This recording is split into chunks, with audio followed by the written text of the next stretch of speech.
Well, folks, it's been 25 years since the original and, might I add, fabulous Final Destination movie came out, and 14 years since the last installment of the series, and now death is finally back in action, taking out the people on its list one by one. But the real question is, did we need another Final Destination movie? Is this movie just a rinse, lather, and repeat of what we've already gotten? Or does this new movie prove that the Final Destination series is not quite finished yet? After all, death itself is really never quite finished anyway, is it? Death is coming for our family. Final Destination Bloodlines follows Steph, who is a college student plagued by a violent and reoccurring nightmare. She heads home to track down the one person that may be able to break the cycle of death and save her family from death's plan that awaits them all. So Final Destination Bloodlines is directed by Lipovsky and Adam Stein and written by Busick and Laurie Evans Taylor based on a story developed by them and Jon Watts. And if you know anything about Final Destination, you'll know that this movie usually follows a pretty distinct formula. Somebody has a premonition, ends up saving a whole group of people, but those people who were saved were not supposed to be, so death places them on a list and kills them off one by one in the order in which they were supposed to die. Final Destination Bloodlines is no exception to this formula, but it does incorporate a few unique aspects that I do like, so let's get into the positives I have for Final Destination Bloodlines. So the movie opens up as one would expect with a premonition scene, and I really do like this opening scene. Something I love about the Final Destination movies is the omens and the signs and the eeriness we get before the big disaster is about to happen. And there are a lot of aspects in this new installment that adequately build up the tension before all hell breaks loose. But in addition, I really like the mood of this scene. I really like the atmosphere. The lighting is beautiful. The setting is quite fancy and almost futuristic. And the costumes and the dresses are kind of fun to look at. And the accident is ultimately pretty tense and terrifying. We do, however, have a couple bruh moments here that I just have to go through real quick. Like when Iris, the main character's boyfriend, takes her on this restaurant that's literally super high in the sky with a glass floor and all of a sudden forgets that she's terrified of heights. Bruh. Or when the whole crowd is dancing to Shout and they get to the part where we all know and love, where it goes a little bit softer now and we're all crouching towards the ground and they're all basically on all fours and seem to just not notice the glass cracking beneath their feet. Bruh. Or when Iris is holding up her whole entire body weight as well as another small child's body weight with just her finger, a ring on her finger. Bruh. But in general, the scene is good. And honestly, the best part about it is the nice segue that the movie makes into the future when we realize that Steph, Iris's grandchild, is having nightmares of her grandmother's premonition. Which leads me into another positive of the movie. I really like the pace and the flow. I think it's pretty good here. They tell the story in a way that molds together well, bringing in past events to develop aspects in the future and present events to develop more of the story in the past, but it makes sense while still throwing in a couple twists and curveballs at us along the way. And while I like that we got some good twists, I do also really appreciate personally that the movie did stick to its roots and partake in the typical Final Destination antics such as the Rube Goldberg-esque deaths, omens, the premonitions, and pretty good foreshadowing. That being said, what would a Final Destination movie be without the freak accidents and gruesome deaths? So let's talk about the deaths a little bit. And death, you son of a bitch, you did not disappoint here. There were some great death scenes here, I think. A lot of them felt really unique. There's this one brutal death that somehow someone gets a front row seat to, and which it's honestly pretty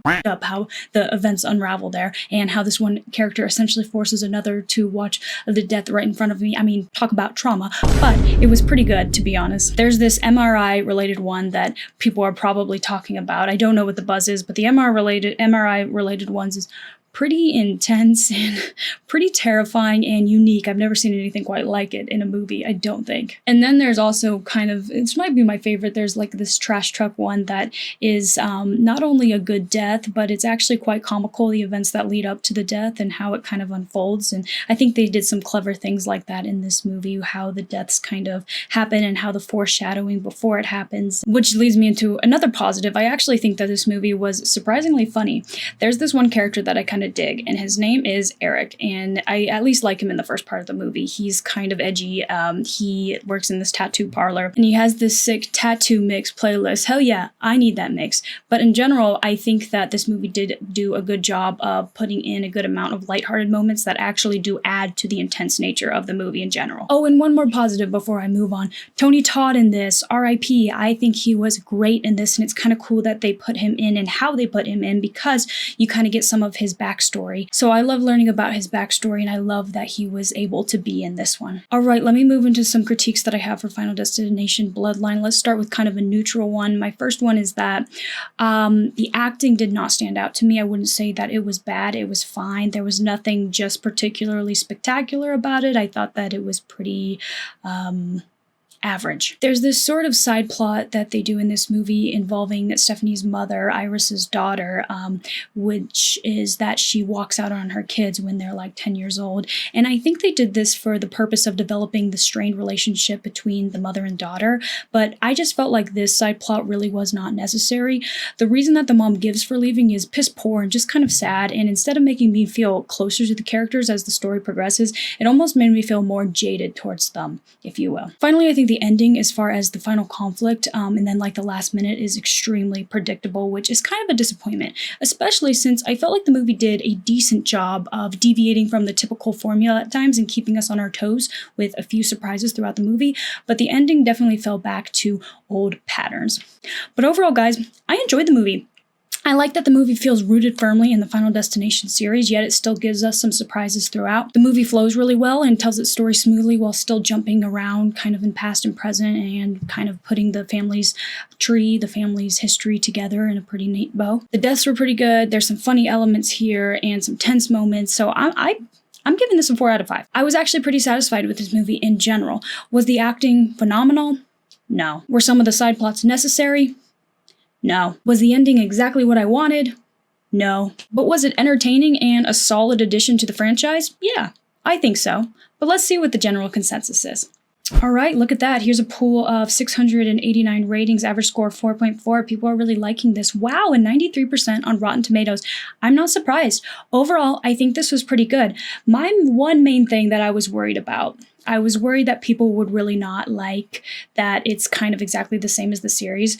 But at the same time, 1 through 5 is exactly the same, so I don't know what people would be expecting. So it is very similar, but like I said, I think it has some good twists, and I think it keeps us hooked along the way, and I think it's tense, and I think it's exciting. So I feel like this is pretty accurate. What did I said, a 4 out of 5, 4.4 out of 5? Yeah, that's pretty good. So Final Destination Bloodlines, well done. So yeah, this looks like it was a hit. It definitely was a hit for me. Something like I was kind of alluding to before, I think some people may be hoping for something that deviates really, really like greatly from the Final Destination formula. And I personally love that it sticks to its roots here. I think it's a great addition to the franchise. After all family secrets come out in times of crisis. And if you f with death, you may just get what you f with. But what do you guys think? Did you guys see Final Destination Bloodlines? Let me know your thoughts. Do you agree? Do you disagree? I would love to hear what you guys think. And thank you guys for watching, and catch me next time. Peace.